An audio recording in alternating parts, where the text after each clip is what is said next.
ਚੱਲ ठीक ठाक हो। रमज़ान का महीना है, भाजी आ गया वे ते बेहतरीन किस्म के वन सवन्ने जरा खाने डेली जरे नो खाधे जाएंगे। तो चेक करो असी कित्थे है इस टाइम व्लॉग बना रहे हैं। मोहम्मद मास साहब साढ़े नाल ने। मास साहब सलाम अलैकुम। सलाम अलैकुम।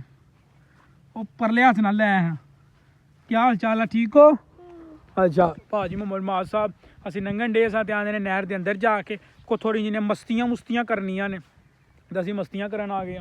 लो जी इस व्लॉग के जो ना वो माह रमज़ान की कुछ रूटीन तुहाडे नाल शेयर की जाएगी।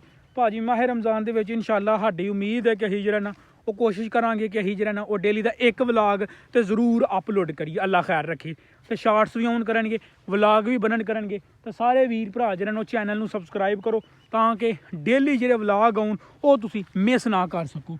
चेक करो बहुत ही खूबसूरत, बहुत ही आला नज़ारा।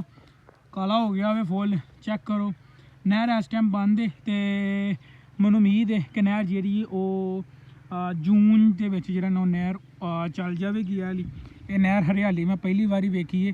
रेत के उत्ते जी बूटे शूटे उगे ने। वह रीज़न ये वे कि ऐतकी ना सैलाब आया सी जिहदे करके नाले का सारा पानी इधर टुरी आया वे तो जिहदे करके रेत के उत्ते कुछ बूटी शूटी जी वो उग पई है। भाजी रमज़ान दे विच जिहड़ा ना वो साडी रूटीन है वे कि सैरी वेले खाना शाना खा के नमाज सबक पढ़ के ते सैर की जाए। सैर करन तो बाद भाजी सुता जाए तो इंशाअल्लाह ऐतकी कोशिश करनी है कि ज़रूर जिहड़ा ना वो सैर की जाए।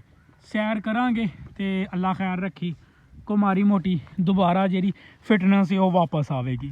तो मेरा तो दिल नहीं पे करता है इस जगह तू जानते क्योंकि बड़ा ही पुरसकून बड़ा ही मज़ेदार जो ना वो माहौल है। तो चेक करो जो कोई बंदा इत्थे आना चाहता वे तो आओ। इत्थे बड़ा ही शांत बड़ा ही पीसफुल जो ना वो नेचर नू इंजॉय करने वाला जो ना वो सीन है।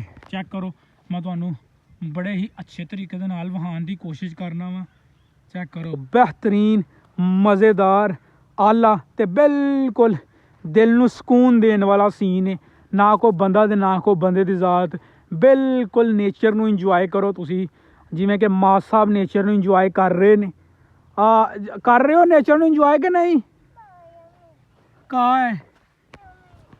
मिट्टी से डरती हो तुम? मास साहब भाजी पानी तो डर देना जिथे भी मारा मोटा पानी आइए मास साहब डरन डै पैंदे ने।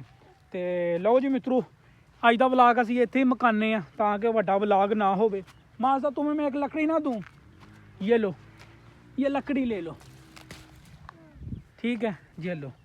लो जी मास साहब लकड़ी फड़ के तो राजी हो गए ने। आइयो लो जी मित्रों अज का व्लॉग असीं इत्थे ख़त्म करने आ।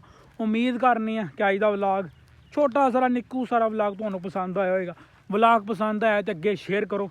इस चैनल हसन लाइव टीवी नूं जिथे जिथे भी वेखण दे हो subscribe follow like share comment करके दस दिओ। तो मिलनी तुहानूं इंशाअल्लाह अगले व्लॉग दे विच। ते ओ साडी गड्डी खलोती है, चेक करो जूम करके विखा दिन्ने। वो साडी गड्डी खलोती है हुंडा प्राइडर 100cc चस कराने वाली गड्डी है भाजी। तो मिलने मित्रों तुहानूं अगली वीडियो च। रब राखा।